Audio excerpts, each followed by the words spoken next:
Assalamu alaikum wa rahmatullahi wa barakatuhu. Kabajamtootaaf jaalatamtoota hordoftoota iftootu akkam jirtu nagaa keessanii alhamdulillahi rabbil alamin annagaa kooti baga nagaa taatan baga yoo nageessanii siniin jecha warroonni iftootuuf addisii taatan subscribe like share gochuu hin dagatina.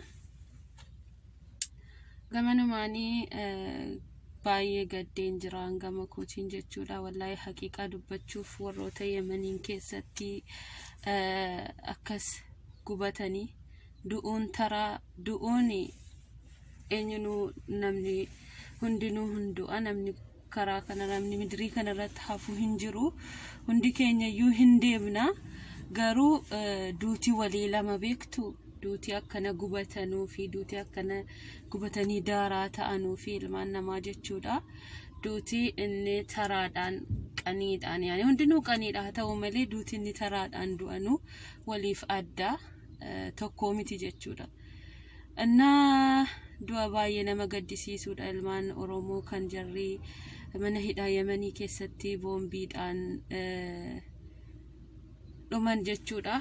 Dhugaa dubbachuuf baay'ee nama gaddisiisa. Osoo iyyanuu osoo nuu birmadhaa jedhanuu jechuudha. Kan du'anis du'aniiru kan hafaniif hoo maal gochuu qabna? Dhugaa rabbii kan warroonni dhageettii qabdanu jechuudha. Warroonni social media irratti dhageettii qabdanu warroonni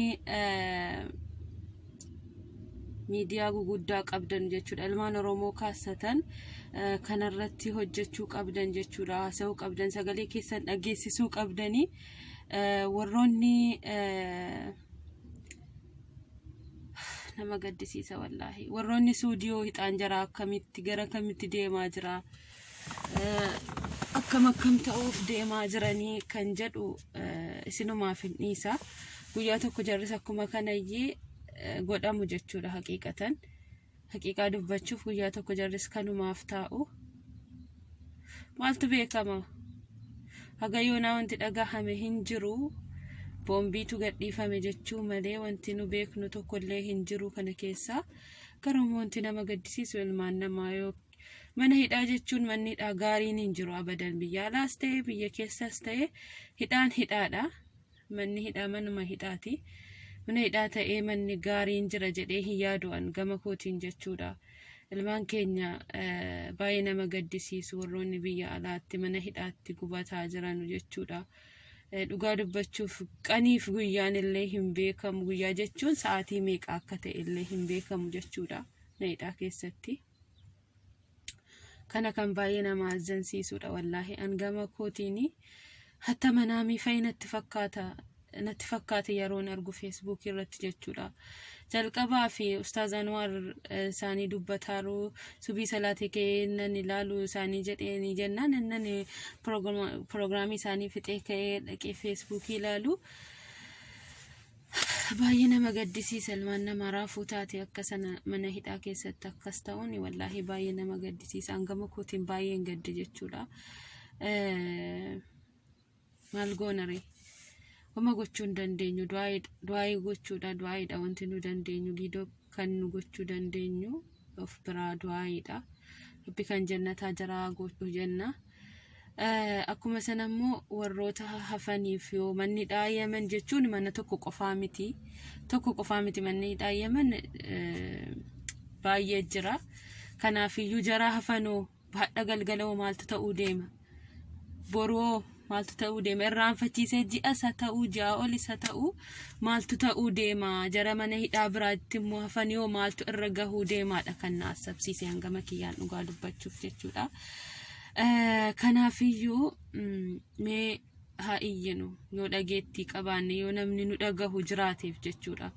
Ammas immoo warroota biyya adda addaatti hidhamanii jiran warra fakkeenyaaf Saudi Arabiyaa keessatti nama kumaatamaanii dhibbaatamaanii iyyuu miti baay'eetu jiru jechuudha warroonni hidhamanii jiranu. Kanaafiyyuu jaraafoo hixaan jaraa maa inni bori kan ittaanu maa inni kan jedhu nama yaachisa nama asabsiisa dhugaa dubbachuu fi kanaafiyyuu ilmaan Oromoo qofaa miti baay'izawee kana keessa kan biraas jiraachuu ni danda'a garuu immoo ilmaan Oromoo sanattiyyuu Harargee ijoollee Harargeeti jedhan kan baay'inaan keessa jiran mana hidhaa sana keessa akkan dhagayetti garuu ijoolleen biyya adda addaas ni jiru jedhan irra caalaatti immoo ijoollee Harargeeti jechuun dhagaye baay'ee nama gaddisiisa. Wallahi yani beeku waanan jedhullee waan jechillee narkaa bade bakka waanan jedhuun beeku baay'ee nama gaddisiisa. Kaas warroonni dhageettii qabdan jechuu iyya keessan dabarsa silaayyuu namni nama dhaga'uun jiru garuu yoo jiraate kan jedhudha baay'ee nama gaddisiisa wallahi an gama kootiin nan gaddi qofaa miti bakka jira miti.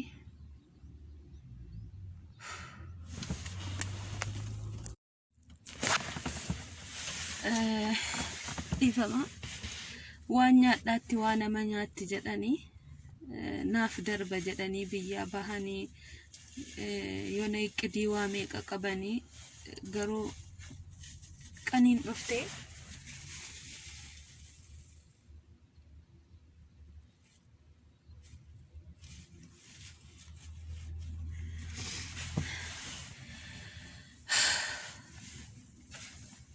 nama gaddisiisa baay'ee dhugaa dubbachuudhaaf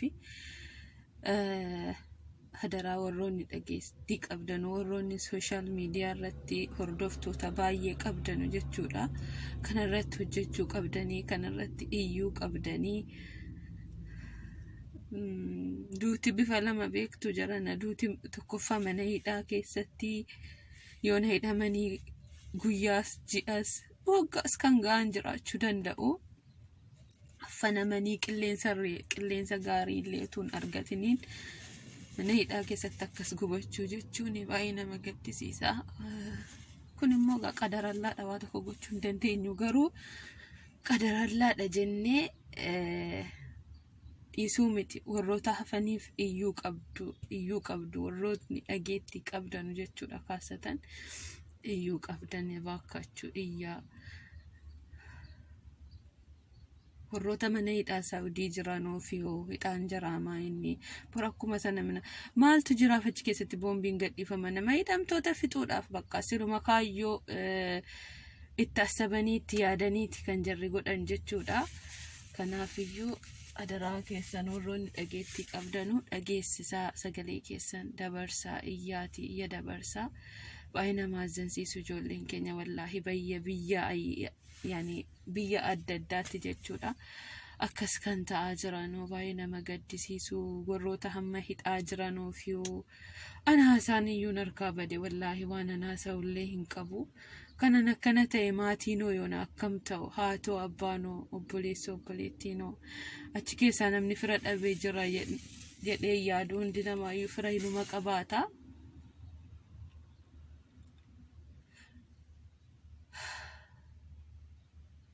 Baay'ee nama gaddisiisa. Gisee tokko dikkaan biyya ofiitti rakkachuu wayya dhugaa dubbachuu fi biyya ofiitti rakkachuu wayya biyya namaa deemanii nan nyaadhaatti nyaatamuurra biyya ofiitti rakkachuu wayya wallaahi dhugaan isinitti maan baay'ee nama gaddisiisu ijoolleen keenya wallaahi. Keessatti jiruu Yemen nama dhaqeef nama dhaga'e beeka.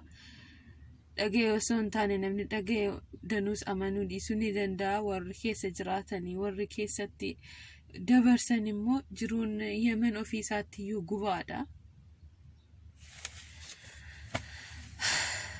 Ijoollee mana hidhaa keessa baay'eetu jiru. Mana hidhaa biyya alaa ta'ee kan ijoolleen keessa hin jirre hin jiru. Ya Rabaa kaasatan jechuudha Suudii, Oman, Kuwait, Yemen,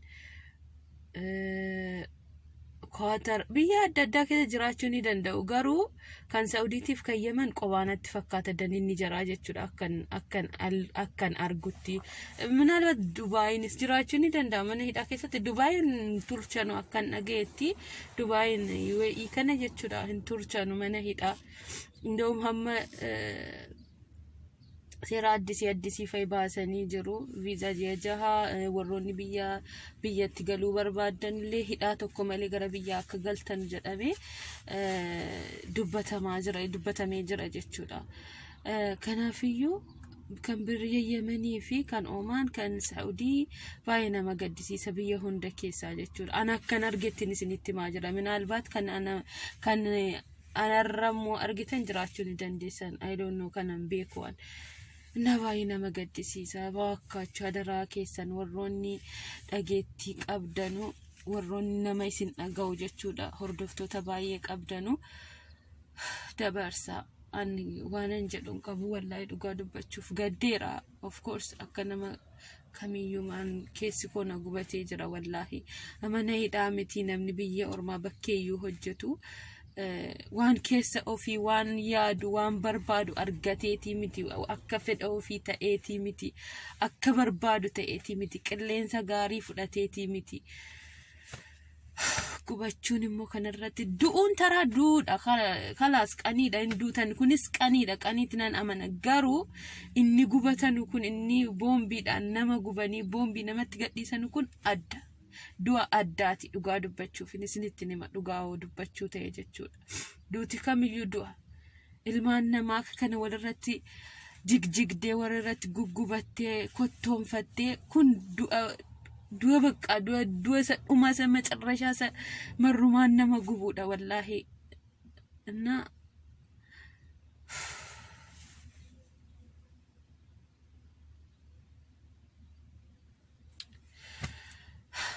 أنا بيكو السلام عليكم.